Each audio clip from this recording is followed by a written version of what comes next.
Dan hari-hari tasyrik kita bisa berbagi. Mereka juga bisa nyate bersama, ya kan, bikin pentol dan sebagainya. Hal yang sangat ditekankan pada hari raya itu adalah kita menampakkan kegembiraan dan membuat orang lain gembira. Waktu yang paling utama, a'zamul ayyami indallah yaumun nahar wa yaumul qarb. Karena kata Nabi SAW, sebaik-baik hari di sisi Allah SWT adalah hari penyembelihan. Hari penyembelihan itu yaitu hari raya Idul Adha itu. Anak muda itu ada. Selamat datang di podcast Surabaya Mengaji. Foya-foya, tua kaya Bincang raya, ringan berfaedah. masuk surga. Yang paling saya khawatirkan kepada kalian itu dua hal. Tulul. Podcast Surabaya Mengaji bersama berbagai narasumber. Yang kedua adalah mengikuti hawa nafsu. Podcast Surabaya Mengaji. Ya, Ustaz. Pertanyaan selanjutnya nih, Ustaz. Ada juga pertanyaan-pertanyaan yang sering muncul di masyarakat terkait dengan sohibul kurban atau pemilik hewan yang akan disembelih nih, Ustaz. Ada yang sampai kepada mereka bahwasanya para sohibul kurban ini mereka selama masa kurban ini tidak boleh memotong kuku, kemudian tidak boleh memotong rambut gitu. Nah, penjelasannya secara dalil syar'i ini bagaimana, Ustaz? Oh iya benar itu. Dimulai sejak awal Dzulhijjah, jika seseorang sudah punya niatan rencana untuk menyembelih, maka tidak boleh bagi dia untuk potong rambut dan potong kuku sampai nanti dia menyembelih hewan kurbannya. Ada hadis dalam riwayat Imam Muslim. Hadisnya Nabi SAW mengatakan, "Fa'idha uhilla hilalu dzilhijjah wa arada ahadukum an yudhhiya fala ya'khudanna min sya'rihi wala dhufrihi syai'an hatta yudhhiya." Apabila telah muncul hilal Dzulhijjah, maksudnya tanggal 1 Dzulhijjah sudah terlihat. Ya, misalkan nanti kita sudah nunggu, biasanya kan ada keputusan dari Kemenak ya dalam sidang isbat, diputuskan misalkan nih besok Sabtu adalah tanggal 1 Dzulhijjah misalkan. Maka mulai tanggal 1 tersebut, mulai keputusan tersebut, dan kita punya rencana untuk kurban, itu berarti sudah nggak boleh ya potong kuku, nggak boleh potong rambut ya, rambut termasuk rambut kepala, termasuk juga rambut yang lain. Mohon maaf, misalkan rambut ketiak misalkan, apalagi jenggot ya memang nggak boleh, walaupun nggak berkurban juga nggak boleh. Demikian juga kumis ya terus rambut kemaluan itu juga tidak diperbolehkan sampai nunggu kapan? Nunggu kalau dia sudah menyembelih hewannya. Apa hikmahnya? Dan ini menurut pendapat yang kuat hukumnya haram ya, karena itu larangan dari Nabi SAW, dan hukum kaidah secara usul fikih itu al aslu fin nahyi lit tahrim. Hukum asal dalam sebuah larangan itu haram. Ya, kan ada sebagian menunjukkan itu makruh saja. Ya, hukum asal sebuah larangan itu adalah haram. Jadi kalau memang kita sudah berniat untuk ini, nggak boleh. Ya, haram bagi kita. Hikmahnya apa? Hikmahnya adalah sebagaimana dijelaskan oleh Syekh Ibnu Utsaimin dalam bukunya Ahkamu al-Udhiyah, ya, hukum-hukum seputar ibadah kurban. Beliau menjelaskan salah satu hikmahnya itu adalah supaya orang yang berkurban ini ya, dia ada kesamaan dengan orang yang haji. Kalau orang haji itu kan kalau sudah ihram, ketika dia mau umroh atau mau haji, itu ketika dia ihram, maka nggak boleh potong kuku, nggak boleh potong rambut. Ya, itu salah satu mahdhuratul ihram, larangan-larangan dalam ihram. Ini dia nggak bisa haji, gitu kan? Dia nggak bisa haji. Ya, apalagi di Indonesia nunggu hajinya aja 30 tahun ya, misalkan. Maka kita bisa dengan berkorban tadi, itu kita merasakan seperti apa yang dirasakan oleh saudara-saudara kita yang sedang berhaji. Jadi sebagian hukum haji itu terkena pada kita juga. Ya, karena Allah itu maha adil. Allah itu maha adil. Sebagian ibadah kan kita tahu nggak mungkin semuanya. Tapi Allah maha adil. Contoh adzan itu kan memiliki keutamaan. Tapi kan nggak semua orang harus adzan kan, karena itu fardu kifayah saja. Nah, supaya adil, maka orang yang mendengarkan adzan disuruh untuk menjawab, supaya yang adzan dapat pahala, yang dengarkan adzan juga dapat pahala. Nah, ketika haji misalkan, orang yang haji tanggal 9 Dzulhijjah dia wukuf, dan orang yang wukuf di Arafah itu doanya mustajab. Nah, yang nggak haji dianjurkan untuk puasa, Arafah. Kenapa? Karena doanya orang yang berpuasa juga mustajab. Jadi Allah maha adil, ya maha adil. Jadi intinya benar bahwa orang kalau sudah punya rencana, punya niatan untuk berkurban, berarti sejak tanggal 1 Dzulhijjah itu nggak boleh potong rambut, nggak boleh potong kuku sampai dia menyembelih hewan kurbannya. Ya tergantung nanti kalau hewan kurbannya tanggal 10 ya berarti setelah disembelih itu berarti sudah boleh. Kalau nyembelihnya hari tasyrik ya nunggu berarti sampai hari tasyrik. Nah, kayak gitu. Kemudian juga yang perlu diperhatikan bahwa larangan ini tuh hanya berlaku bagi sohibul kurban saja. Adapun bagi yang lain, misalkan keluarganya, berarti enggak. Misalkan kalau saya berkurban, ya berarti yang kena adalah saya saja.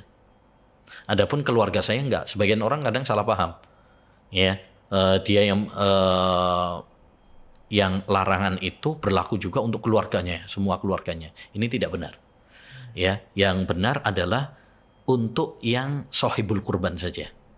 Ya, misalkan kalau kepala rumah tangganya saya yang kurban misalkan, berarti istri sama anak-anak saya nggak apa-apa potong rambut atau potong kuku nggak apa-apa. Atau kita sebaliknya, kalau yang kurban adalah istri misalkan, berarti saya yang nggak kurban nggak apa-apa. Jadi itu yang terkena hukum tersebut adalah yang berkurban saja, gitu. Ya. Masya Allah, Ustaz. Masih terkait dengan sohibul kurban, Ustaz. Ya. Dari hewan yang sudah disembelih itu kan ada daging-daging yang didistribusikan, Ustaz ya. Ya. Nah, apakah sohibul kurban ini juga boleh mengambil bagian mereka dari hewan kurban yang sudah disembelih itu, Ustaz? Iya. Ya, boleh. Ya, boleh. Bahkan itu dianjurkan oleh Nabi sallallahu alaihi wasallam. Kulu wa at'imu wa dahiru. Dalam riwayat yang lain wa tasaddaqu. Ya, makanlah hewan daging kurban tersebut. Kemudian wa'atimu, berikanlah makan kepada atau bagi-bagi kepada tetangga, sahabat. Kemudian wadahiru, simpenlah. Apalagi sekarang ada freezer, ada kulkas ya. Dalam riwayat yang lain ada tambahan watasaddaqu, bersedekahlah. Bedanya apa? Kalau yang wa'atimu tadi bisa untuk tetangga, walaupun dia kaya boleh kita kasih. Ya. Kalau tasodaku berarti diberikan kepada para fakir miskin. Ya, diberikan kepada para fakir miskin. Jadi ibadah hewan pembagian bagi orang yang berkurban itu boleh untuk makan daging kurbannya. Anggapan sebagian masyarakat bahwasanya orang yang berkurban nggak boleh makan daging hewan kurbannya, ini tidak ada dalilnya. Ya, sebagian orang beranggapan kalau dia berkurban berarti nggak boleh makan, itu nggak ada dalilnya. Rasulullah SAW beliau makan dari dagingnya. Bahkan sebagian para ulama itu sampai mengatakan wajib makan. Walaupun jumhur ulama, mayoritas ulama mengatakan tidak wajib. Itu hanya sifatnya anjuran saja, tidak sampai kepada taraf wajib, itu nggak sampai. Tapi maksud saya adalah sampai ada sebagian ulama mengatakan wajib, itu berarti ini adalah perkara yang memang boleh gitu lah. Nggak ada para ulama yang melarang, itu nggak ada gitu. Jadi kalau ada anggapan masyarakat mengatakan orang sohibul kurban nggak boleh makan dari daging kurbannya, ini khurafat. Ini khurafat, nggak ada dalilnya. Jadi silahkan boleh makan, ya bisa misalkan mau pakai rawon, mau pentol, mau nyate, silahkan. Itu dianjurkan. Ya, salah satu yang dianjurkan kata Nabi SAW, ayyamu tasyrik, ayyamu aklin wa syurbin wa dzikrin lillah. Hari-hari tasyrik itu adalah hari makan, minum. Kita dianjurkan untuk bersenang-senang. Hanya hari raya itu untuk bersenang-senang dengan sesuatu yang diizinkan dan dibolehkan oleh Allah Subhanahu wa taala gitu. Jadi intinya boleh bagi sahibul kurban untuk makan dari daging hewan kurbannya, itu boleh.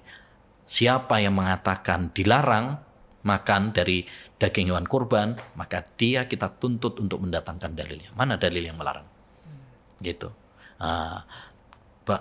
Tetapi jangan kemudian dimakan semuanya sendiri. Ya, tadi Nabi kan mengatakan sebagian berikan kepada tetangga, sahabat, kerabat, ya, sebagian untuk para fakir miskin, sebagian disimpan boleh.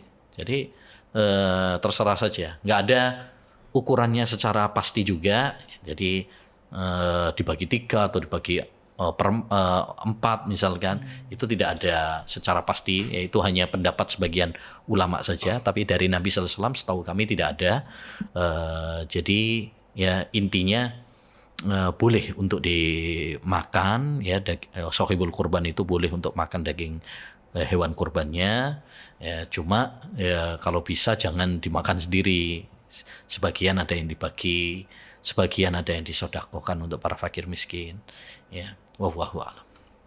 Masya Allah. Berarti pada intinya boleh, Ustaz, ya? Boleh, ya. Justru yang mengatakan tidak boleh ini malah tidak ada dalilnya. Nggak ada dalilnya.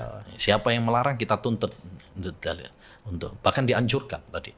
Dianjurkan kita untuk makan itu, dianjurkan. Kecuali kalau dia punya misalkan alergi terhadap daging misalkan, atau sebagian itu. Saya dulu punya teman itu lucu juga. Dia itu jual sate tapi alergi daging. Alergi daging. Dia kalau makan daging udah sakit udah. Ya. Tapi bagus juga biar nggak dicetili.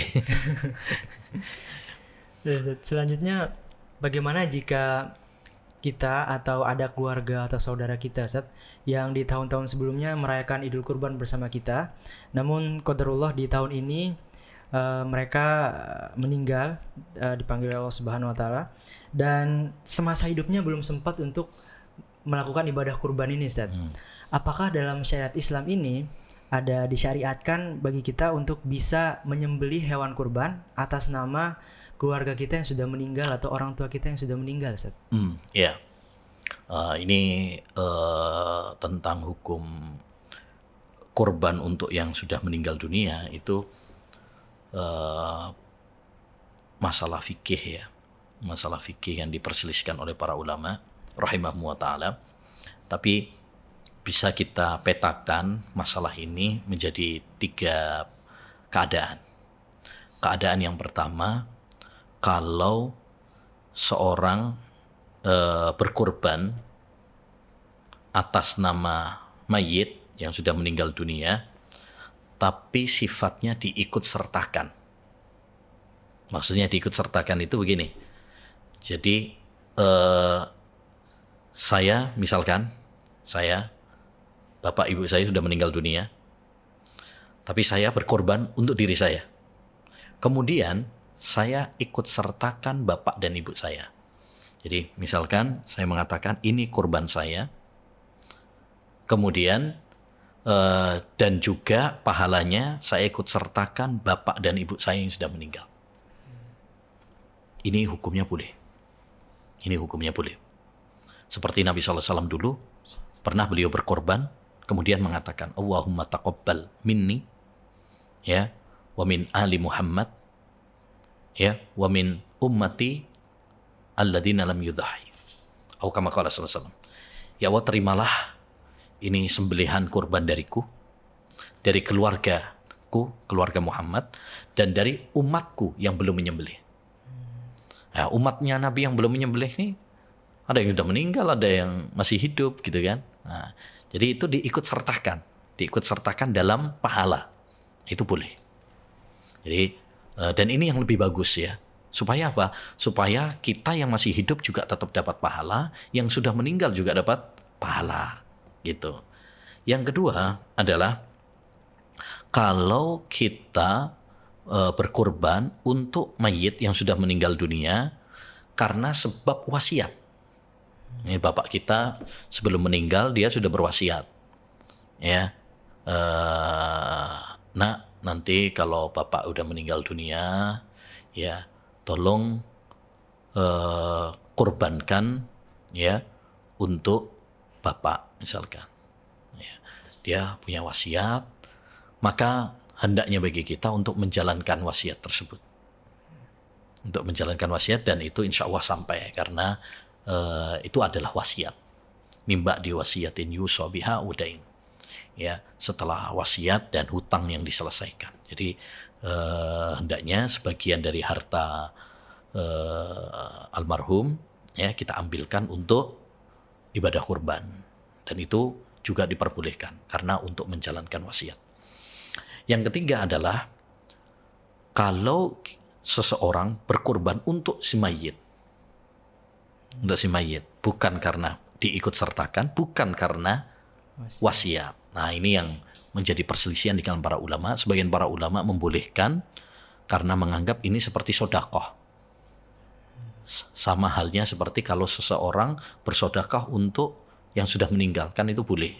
Nah, sebagian yang lain, ulama yang lainnya mengatakan tidak diperkenankan karena nggak dicontohkan oleh Nabi. Karena nggak dicontohkan oleh Nabi Shallallahu Alaihi Wasallam.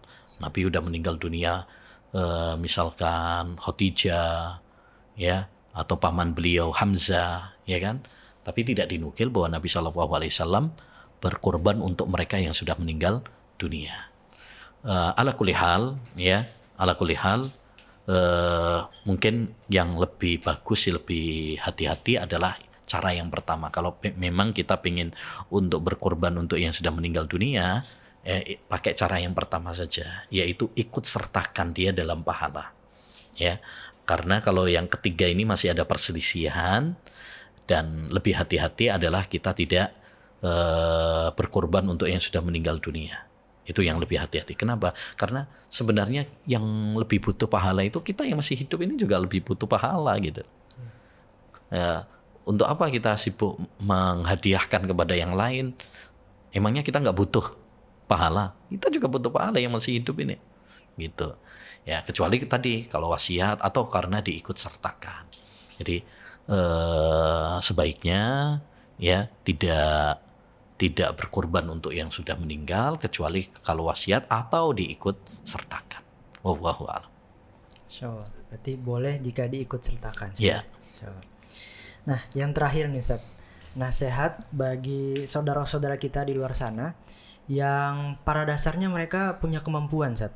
Mereka dipanjangkan usianya oleh Allah, mereka diberikan kelebihan rezeki dan harta, namun belum tergerak hatinya untuk bisa mengikuti ibadah kurban ini, Ustaz. Ya. Bagaimana nasihat buat saudara-saudara kita ini, Ustaz? Ya, ibadah kurban ini adalah seperti tadi sudah kita bahas, ibadah perintah Allah Subhanahu wa taala, dan ini syiar di antara syiar-syiar Islam. Nabi Shallallahu Alaihi Wasallam tidak pernah meninggalkannya selama hidupnya, dan manfaatnya juga sangat luar biasa. Kita bisa berbagi kebahagiaan dengan orang-orang di sekitar kita. Oleh karenanya, bagi siapapun yang memiliki kemampuan, jangan sampai kita meninggalkannya. Terlepas perselisihan para ulama apakah hukumnya wajib, fardu ain ataukah fardu kifayah ataukah sunnah muakkadah, ya, terlepas dari semua itu, siapa yang diberi oleh Allah SWT titipan rizki, ya, jangan pelit untuk ya berkurban. Kenapa? Karena ini adalah pahala, ini kesempatan bagi kita untuk berlomba-lomba di dalam kebajikan, terutama di waktu yang istimewa, yaitu 10 awal bulan Dzulhijjah. Ini hari-hari yang sangat istimewa. Kita belum tentu dikasih kesempatan lagi. Kita nggak pernah tahu umur kita sampai kapan. Bisa jadi ya ini adalah tahun terakhir kita. Bisa jadi kita tahun depan udah nggak ketemu lagi dengan bulan Dzulhijjah. Oleh karenanya Selagi Allah SWT memberikan kesempatan kepada kita, jangan sia-siakan. Selagi Allah SWT memberikan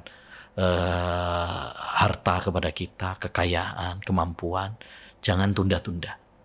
Ya, sebagaimana kata Khalid bin Mi'dan, jika Allah membukakan pintu kebaikan untukmu, maka jangan sia-siakan, jangan tunda-tunda. Karena kamu tidak pernah tahu kapan pintu itu akan terbuka lagi untukmu.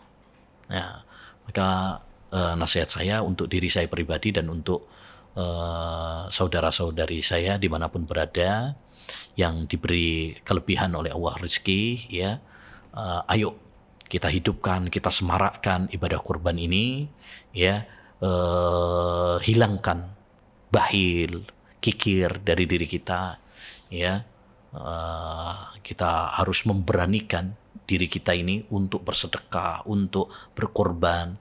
Namanya juga berkorban, butuh pengorbanan. Ya, makanya sedekah itu adalah tanda kejujuran iman. Kalau kita betul-betul jujur dalam keimanan, mari kita korbankan sebagian harta kita untuk menggapai ridha Allah SWT. Betul, kadang-kadang setan membisikkan pada diri kita, oh eman, sayang, duitnya dipakai untuk seperti itu, ya, mendingan untuk ini, mendingan untuk itu. Nah, ini bisikan-bisikan setan seperti ini. Ya, hati-hati. Banyak orang mampu beli mobil, mampu beli laptop baru, beli HP baru, tapi untuk korban mikir-mikir. Ya, yakinlah kalau kita harta kita ini kita pakai untuk di jalan Allah SWT, untuk amal-amal soleh, untuk amal-amal ibadah, yakin Allah SWT akan memberkahinya. Ya, Allah SWT akan menambahkannya. Ya, ingat harta itu titipan dari Allah SWT. Kelak kita akan ditanya oleh Allah SWT, untuk apa harta kita belanjakan untuk apa? Ini akan ditanya oleh Allah SWT. Besok pada hari kiamat kita akan berdiri di hadapan Allah. Ya, terutama orang-orang yang punya banyak duit, ya, nanti akan dihisap oleh Allah SWT. Hartanya dari mana dan untuk apa dia belanjakan. Ya, maka pastikan harta-harta kita belanjakan untuk ibadah kepada Allah, untuk mempersiapkan bekal kita nanti ketemu sama Allah Subhanahu wa Ta'ala. Ya, intinya ayo kita sama-sama semangat berkorban, manfaatkan momentum, manfaatkan kesempatan, manfaatkan kelapangan rezeki yang telah Allah berikan kepada kita. Jangan sia-siakan, jangan tunda-tunda, karena bisa jadi ini adalah Dzulhijjah terakhir kita. Wallahu a'lam. Insyaallah Ustaz, alhamdulillah kita sudah sampai di sesi terakhir terkait dengan pembahasan kupas tuntas perkara kurban. Insyaallah pembahasan yang cukup panjang tadi Ustaz ya. Kita mulai dari keutamaan-keutamaannya, kemudian fikih-fikih yang terkait dengan kurban, hingga adab-adab dan nasihat setelah motivasi bagi saudara-saudara kita yang ingin berkurban. Alhamdulillah, semoga Allah memberikan kemudahan ya Ustaz ya kepada kita semua bagi yang bisa untuk menyelenggarakan ibadah kurban di tahun ini. Baik, mungkin demikian dulu Ustaz untuk pembahasan kita kali ini. Semoga pemirsa dimanapun antum berada bisa mengambil faidah dan manfaat dari perbincangan kita pada kali ini. Kita tutup dengan doa kafaratul majelis. Subhanakallahumma wa bihamdika asyhadu alla ilaha illa anta astaghfiruka wa atubu ilaik. Wassalamualaikum warahmatullahi wabarakatuh.